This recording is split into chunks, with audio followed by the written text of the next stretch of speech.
Buen día jóvenes, me es muy grato saludarlos en esta mañana. Durante esta sesión analizaremos los movimientos políticos, sociales y gremiales de los años 60 y 70 del siglo XX que se suscitaron en nuestro país. En los sexenios de Adolfo Ruiz Cortines, que comprende de 1952 a 1958, y el de Adolfo López Mateos, que abarca de 1958 a 1964, hubo un estancamiento económico en el país, generando así la inconformidad en amplios sectores de la población, especialmente entre la clase media, por la pérdida de su poder adquisitivo y por el incremento de los precios de los productos de primera necesidad. Aunado a eso, los diferentes gremios estaban inconformes por la corrupción que estos presentaban.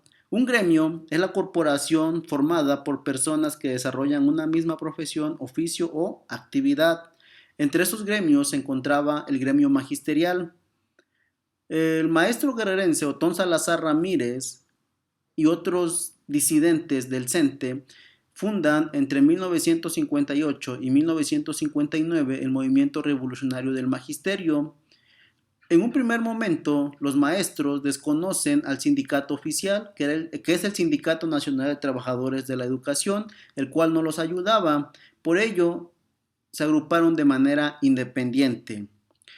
Estos maestros, dirigidos por el maestro Salazar, exigían mejores condiciones laborales y un mejor salario. Por ello, organizaron diferentes marchas en las cuales suscitaron diferentes enfrentamientos con la policía y el ejército. En agosto de 1960, profesores de educación básica, en su mayoría mujeres, fueron duramente reprimidos por los cuerpos policíacos. Entre ellos hubo aproximadamente 500 heridos y decenas de detenidos. Después de esta dura represión, el gobierno aceptó el diálogo con los maestros disidentes, ofreciendo un mejor salario para ellos y sus compañeros. Uno de los movimientos más importantes en la historia de México fue el movimiento ferrocarrilero, que se suscitó en 1959. Entre sus dirigentes principales se encontraban Demetrio Vallejo y Valentín Campa, que exigían en nombre de sus compañeros mejores condiciones laborales y dignificar el trabajo en las rieles. El 26 de febrero estalló la huelga por mejores condiciones de trabajo. La respuesta del presidente López Mateos no se hizo esperar y más de 9,000 ferrocarrileros fueron despedidos y centenares fueron asesinados o encerrados en prisión. Días después a la represión suscitada, el 26 de febrero, el presidente aceptó el diálogo con sus dirigentes, generando así mejores condiciones para los trabajadores a un costo muy alto.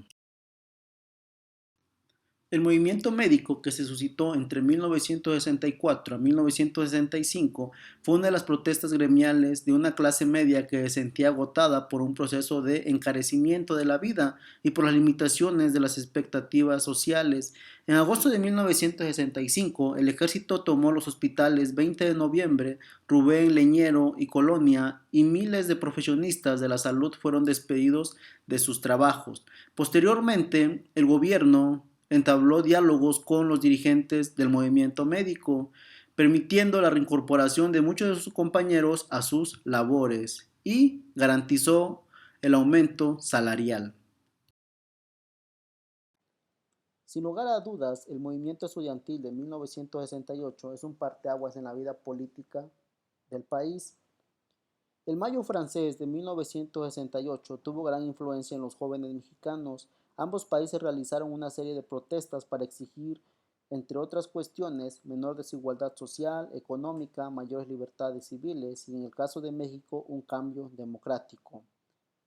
Las huelgas que se iniciaron en Francia, tiempo después, se reprodujeron en diferentes ciudades del mundo, exigiendo, de acuerdo a su contexto, los cambios sociales que cada país necesitaba. Para el caso de México, se exigía un cambio democrático. El presidente Gustavo Díaz Ordaz respondió de manera agresiva ante los movimientos realizados por los estudiantes universitarios. El 2 de agosto se creó el Consejo Nacional de Huelga, la cual albergaba diferentes universidades públicas y privadas, entre las que destacan la Universidad Iberoamericana, la Universidad Nacional Autónoma de México y el Instituto Politécnico Nacional, las cuales convocaban a asambleas para que los estudiantes acudieran a ellas e hicieran diferentes propuestas para hacerlas llegar a las diferentes autoridades. El 18 de septiembre el ejército ocupó Ciudad Universitaria y el 24 del mismo mes las instalaciones principales del Instituto Politécnico Nacional. Cada vez las represiones se iban agudizando. El 2 de octubre de 1968, un grupo que ahora se sabe fue el Batallón Olimpia, el cual era un grupo paramilitar de contrainsurgencia creado por el gobierno para vigilar, espiar, perseguir, hacer acciones de sabotaje, realizar detenciones e infiltrarse en el movimiento estudiantil, provocó que el ejército abriera fuego contra los estudiantes que se encontraban en un mitin en Tlatelolco. La represión no solo fue el 2 de octubre, sino que se extendió varios días después. Hasta la fecha no se sabe la cantidad de muertos, detenidos y desaparecidos a causa de esta represión, puesto que los medios de comunicación de ese momento estaban sometidos al poder político del presidente. Tanto datos oficiales como datos no oficiales hasta la fecha no concuerdan con la cantidad de personas y de estudiantes que sufrieron de la represión ejercida por el gobierno durante este movimiento. De acuerdo a Gustavo Díaz Ordaz, él tuvo que garantizar el orden público, puesto que no podía permitir el sabotaje a los Juegos Olímpicos que estaban próximos a celebrarse en el mismo mes. Por ello, recurrió a la fuerza para restablecer la tranquilidad y la paz de la sociedad en México. Ante la represión de los movimientos sindicales y estudiantiles, se organizaron algunos grupos para encontrar otras formas de lucha ante un gobierno que no dialogaba, y lo encontraron en la guerrilla, movimientos violentos de contrainsurgencia que disipaban la lucha contra las fuerzas policiales y militares de los diferentes gobiernos. Estas se dieron tanto en lo urbano como en lo rural, en las cuales destaca Chihuahua, Guadalajara, Distrito Federal y Monterrey. Una de las guerrillas más representativas es la que se suscitó en el estado de Guerrero, comandadas por los maestros normalistas de Ayotzinapa, Lucio Cabañas y Genaro Vázquez. Lucio Cabañas, originario de Atoyac Guerrero, se une al Partido de los Pobres, hartos de una represión constante por parte de los gobiernos del estado de Guerrero. Comienza su lucha en la Sierra de Atoyac, la cual va a extender hasta Tecpan de Galeana.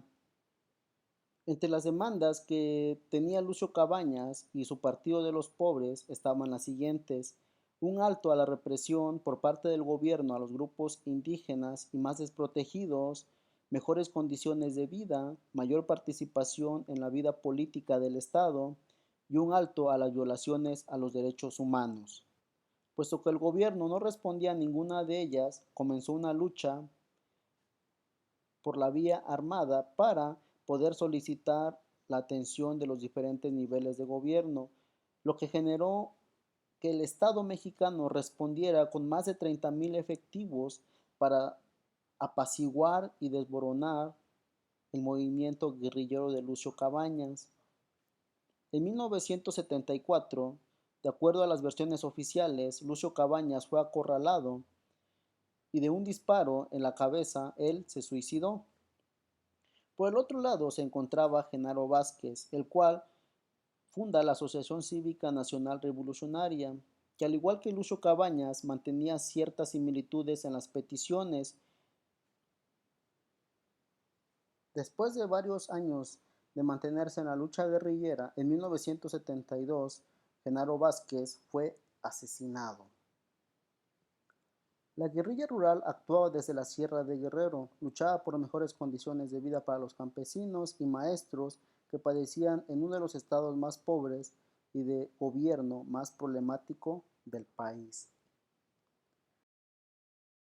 Jóvenes, hasta aquí dejamos el análisis de los movimientos políticos, sociales y gremiales que se suscitaron durante los años 60 y 70 del siglo XX en nuestro país. Si tienes alguna duda, me la puedes hacer llegar de manera personal o en su defecto, puedes escribirla en los comentarios de este video y yo te responderé. Nos vemos pronto, que tengan un excelente día.